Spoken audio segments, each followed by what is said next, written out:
Great. So hello and welcome to May's webinar. So before we get started, we're going to begin with some housekeeping. So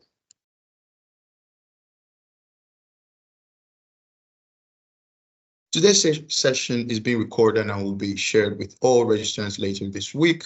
So if you would like to share the recording with a colleague who was unable to attend, or if you would like to revisit any of the content covered in today's session, you can. A copy of the slides and the Q&A will be sent to our registrants next week. Also, the audio for this session is available through your computer speakers or by dialing in by phone. If you experience poor sound quality at any time through your computer speakers, you may wish to try dialing into the session by phone instead. This can be done by accessing your device settings at the top of your screen within the Teams session. Click on the three dots for more settings, then select device settings, and a device setting area will open on the right-hand side. Lastly, participants will remain muted throughout the session. However, there's a chat area which can also be accessed via the top of your screen within Teams. We will be monitoring this through the session, so please submit any questions or comments you may have at any time. There will be an open Q&A at the end of the session. So now moving forward to our presenters. So as always, you are joined by myself, Imogen, and Stephen. My name is Stephen, and both myself and my colleague Stephen are customer support advisors at CLA, providing first-line support, and Imogen is our senior product manager for the DCS. Now to the agenda for today. So first, we're going to go through the final rollover steps. Then we're going to go through what does CLA do during rollover. Imogen will take us through the DCS updates. And lastly, we have an open Q&A session. So final rollover steps. So once more, rollovers between the 1st and the 15th of June. During that period, all you need to do to roll over is to navigate to my institution and click on Start New Academic Year. If you're unable to roll over on the DCS for any reason, please let us know so we can do this for you. So once you click on Start New Academic Year, the DCS will roll over each course with all its existing content to the following academic year. But what happens to active request? Many people have been asking us recently. So requests that are in assigned or new academic request status will not change after rollover. They will remain the same in the DCS as they were prior to rollover. Next, we have requests in assigned content ready for release and pending license. This request will be rolled over to the new academic year. This means that the request ID will change and the academic year will be updated to reflect the new academic year. With that being said, we are aware that after our latest release, some users have noticed extra requests appearing in the active request session. So we are working to resolve this issue as soon as possible. However, this will not prevent you from rolling over. So now over to Stephen Leach. What are our CLA doing during rollover? Thanks, Stephen. Okay, yes, so during the rollover period, we'll be keeping track of which institutions have initiated the process of rolling over, and we'll be updating this constantly. And we'll also be sending out regular reminders to any institutions who have yet to start the process. Additionally, during the process, it's our standard procedure to implement a code freeze on any updates or changes being made to our systems. This is just done to minimize the chance of any disruptions that may impact the rollover process. And of course, we will be on hand. Stephen, Imogen and myself will all be on hand through the period. So if you have any problems or concerns, please do get in touch, and we'll be here to answer any problems or questions you have. Lastly, for anyone who is still using the manual DCRF form, our data teams will be spending time checking the data and uploading it to the distribution system. Wonderful. Now over to Imogen for our DCS updates. Lovely, thank you very much. So I just have to find the right place in the deck, which I believe is here.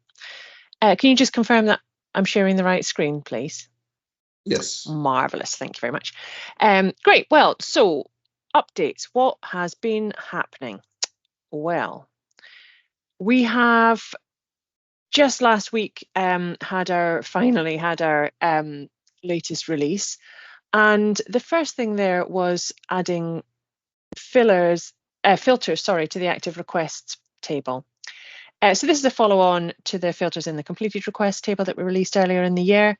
So if you have a lot of active requests, it can be hard to find what you need, but now you can filter by each of the columns, either by typing or selecting a drop-down or using the date picker. So there's also the clear all filters, which will reset it, and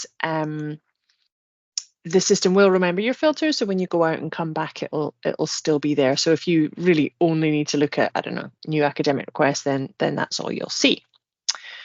As I've completely forgotten, Stephen A mentioned earlier, we did end up with a bit of an unexpected situation where it has picked up lots of historic requests and shown them as pending statuses. So we're looking into whether we hide those again, or actually if it's good to have them and ask you to delete them. So we'll come back to that eventually, but they're basically things that were in the back end for a long time and are now visible.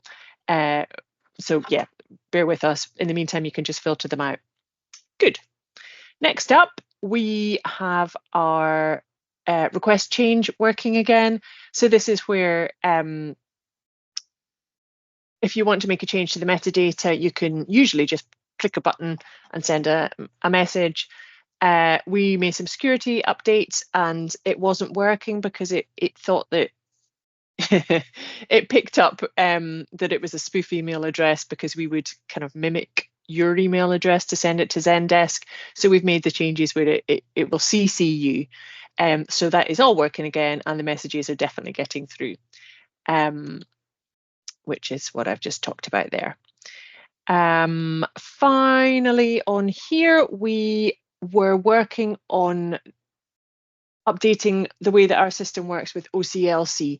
Now, OCLC is, massive provider of library services, and we use them for we have two different connections with them. One is to the LMS. So for anybody who has OCLC World Share as their LMS, then we had to update the connection there. And then we also actually use OCLC as our metadata supplier. So whenever you search, if you're searching for something that is not already in the DCS or not already Born Digital, then it will go out to OCLC to pull in that data. So we also had to update that API. So yeah, I mean, we have now updated them. And anybody who does use the OCLC LMS, you'll know that we've put in place the mutual customer agreement form, and everything is up and working, and Stephen's been checking that with you. So that's all good. So what's next?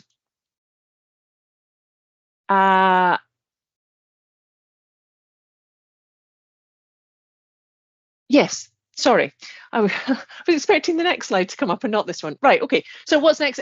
Again, we talked about this last time. There's a notice on the dashboard.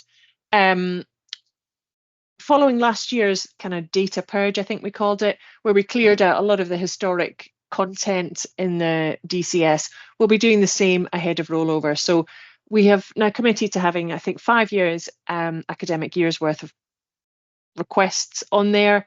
So as we go to kind of replicate and create a new one, we'll be clearing out one more from the past. So we'll be clearing out 2920 very shortly.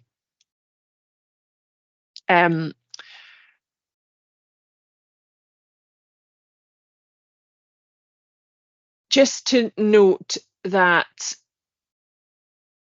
the data will still be available in our data warehouse, which means that if you want to run reports from this academic year 2019-20, that will still work. It's exactly the same process as the ones that we deleted before. So everything's still available in reports, but they just won't be available to call up within the DCS itself. Next up is our Born Digital load, the latest version. So I think last time I talked to you, there were about 18,000 starting the funnel. About 10,000 came out the other end, so are on. The three of us have been testing this week. It's all looking good. So we will hopefully today, possibly tomorrow, push that to the live site, which will give us around about 300,000 titles in total in our Born Digital set, which is lovely. We've also made a few more corrections to page offset. So I think it's worth repeating here that the offset is where anything before the kind of main page numbering, pages 1 to 300 and goodness knows what, have a different system. So it might be Roman numerals for the pre-matter, and it might be that we have a kind of capital letter for a cover. So if we've got a cover sheet, that'll be a capital A, and then we might go to Roman numerals I to XXI, and then we'll start there. Anyway, so this is we have an algorithm that picks up automatically what these ought to be, but it relies on there being enough visible numbers in the PDFs for that to work. So it's not always perfect. This last round, or the one before, we kind of changed the algorithm a little bit, and I think it's picking things up much more accurately now, but there are still issues. And some of these corrections are ones where you have flagged things to us and we've been able to go back and make that correction manually. So I just want to say, if you spot anything that's not coming through perfectly, please do let us know and we'll log it, and then next load we'll fix it. So it's definitely worth reporting those.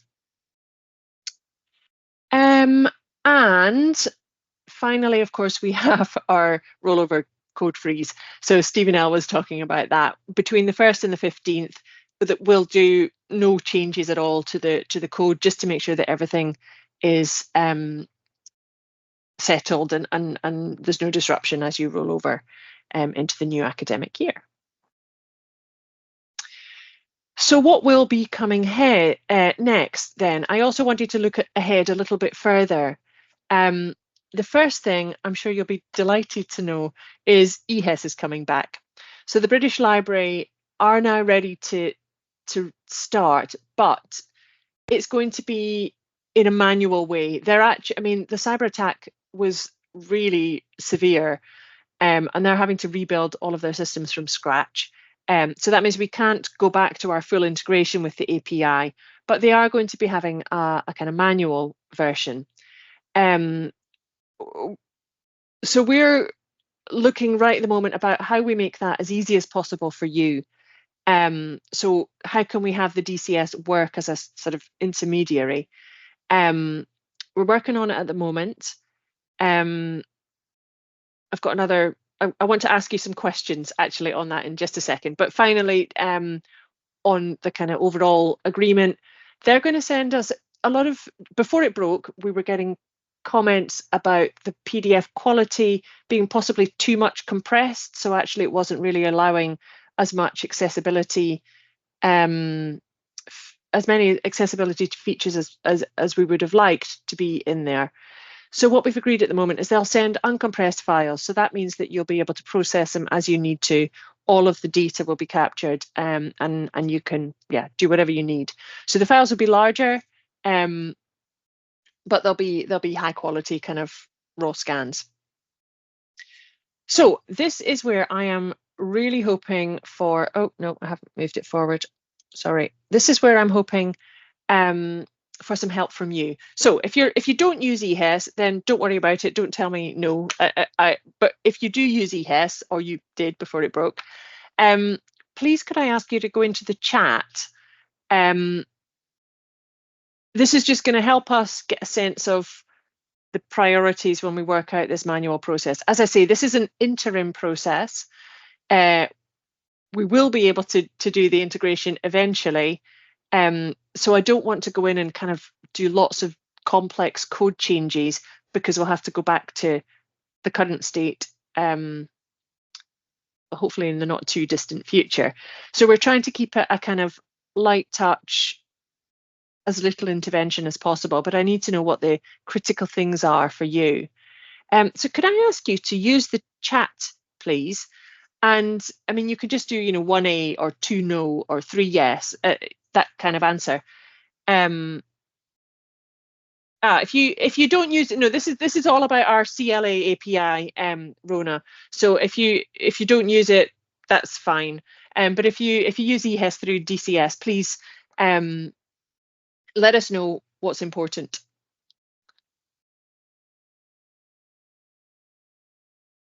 The second one, the question about multiple extracts at once. But I don't know if this is going to be feasible or not, but we were just thinking that there might be people who have a kind of backup of EHES orders to make. So is it helpful to try and deal with that together? Okay, so far, no. Great, this is all very helpful.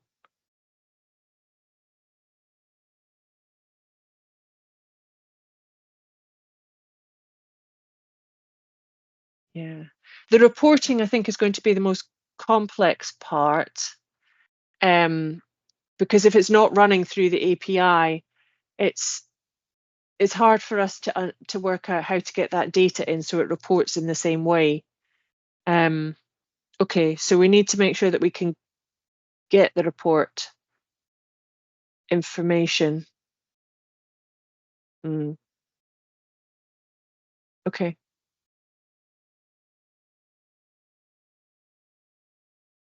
Okay, so most people are having,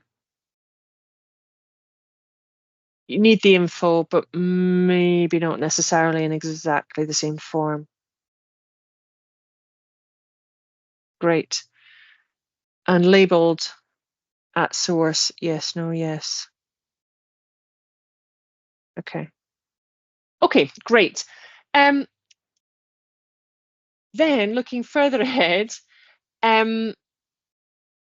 I met some of you in person. We did a series of workshops. Oh, I haven't moved this on, sorry. We did a series of workshops in the first couple of months of the year.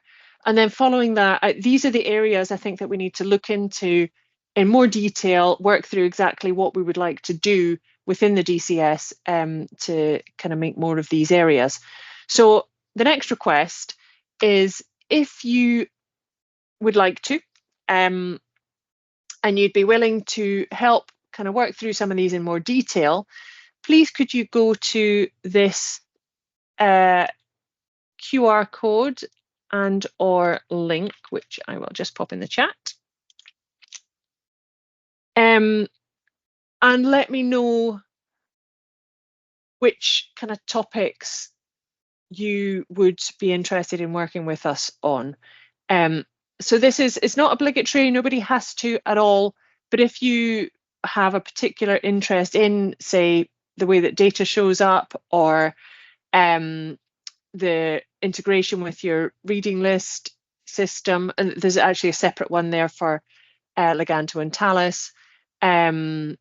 If you have a lot of non-standard courses, so I know people are starting to have a lot of different stackable modules and overseas campuses with different academic years, all of this kind of thing, and you'd be willing to help, please do sign up there. It's just your HEI, your name, email address, I think, and then tick to say what you're interested in. And then we'll start to form little sort of deep dive groups and work through how we take those forward. There's also one for EHES interim solutions. So if you are an EHES user and you'd like to help us just sort of sense check what we come up with, then do tick that one as well. Good. So that was more in the update section than I might normally have had. So let's go to a Q&A and see what, if anything, you'd like to discuss in our remaining time. I might just take the screen off as well, actually. Well, no, you know what? I'm going to go back a screen and leave that QR code up just in case anybody would like to go there. But we're open for questions now. If there's anything around rollover or anything I've said about EHES or kind of further plans that you'd like to ask, then now is the time.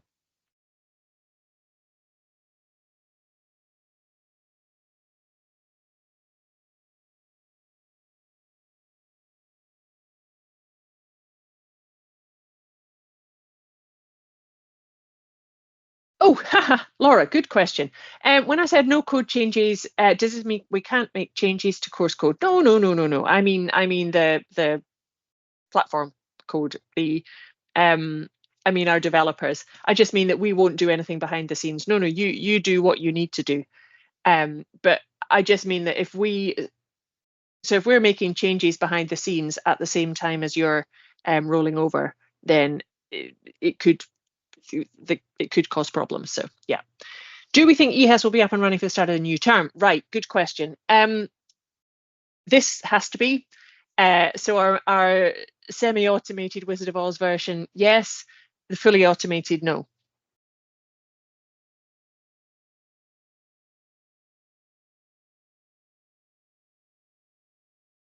Sorry, the fully automated, no. But this one will be, yeah.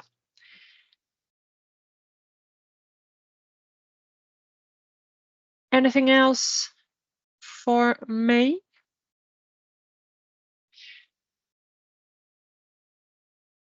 Rona, I believe that it'll be the same situation, as in, obviously they won't be able to do anything sort of automatically, but I believe that they'll be able to offer a kind of manual system where you would email them and it would just start. But I don't want to speak for them about when they'll be ready to do that.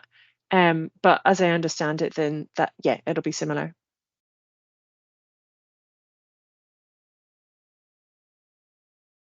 I'm going to unshare now.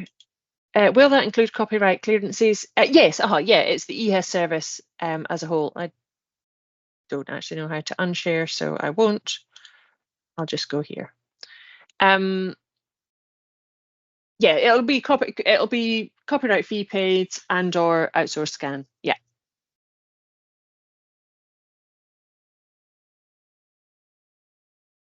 So do put any other questions you have in the chat. In the meantime, I'm just going to give a shout out to our next webinar in June.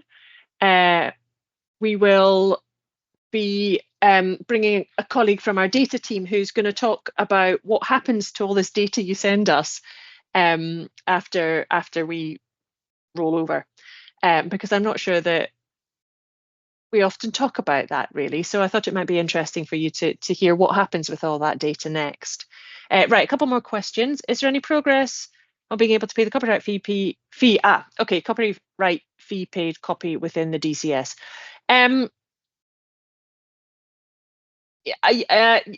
Yes and no. It's a slow process to get it to work, but we all accept that it really has to happen. So it's a when, not if. And will we be able to see copyright fee estimates? Yes, I mean, you have to in order to accept it. It's a question of how we have that happen. Probably you'll be emailed a quote and you'll respond to accept or reject. And then assuming you accept, then they'll progress it. If not, then we'll leave it. Yes, so you have to be able to, but it'll be by email. Any more for any more?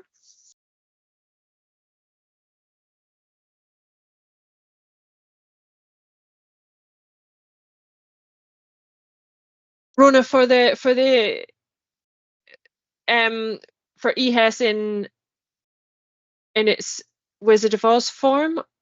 Oh, so I'm assuming that, but then I know that you use them directly, so I'm not sure if that's what you meant, or did you mean for the copyright fee paid? For the yeah, not immediate. It's a slow business. Yeah, sorry. It's quite a lot because there's a lot of integrations that have to happen first, but I think we do all accept that it needs to happen. Yeah, it is.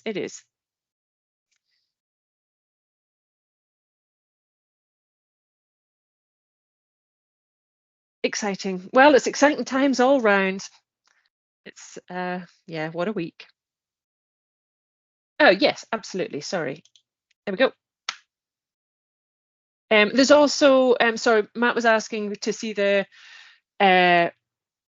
link or the QR. The link is also in the chat. I'll see if I can pop it in again. There you go. The link's in the chat as well to make it easier. Good. Okay, well, I'll leave that open certainly this week, maybe first couple of days next week, and then try and pull groups together. So look forward to seeing anyone who signs up. I'll be in touch in due course. If we end up with loads of people, then it might not be possible to kind of include everyone. So I might look at either subgroups, or perhaps we'll look at who we could get together in a physical room. We'll see based on who signs up. But thank you very, very much in advance. And thank you for your time today. Take care. Have a nice most of June, and we'll see you at the end of June.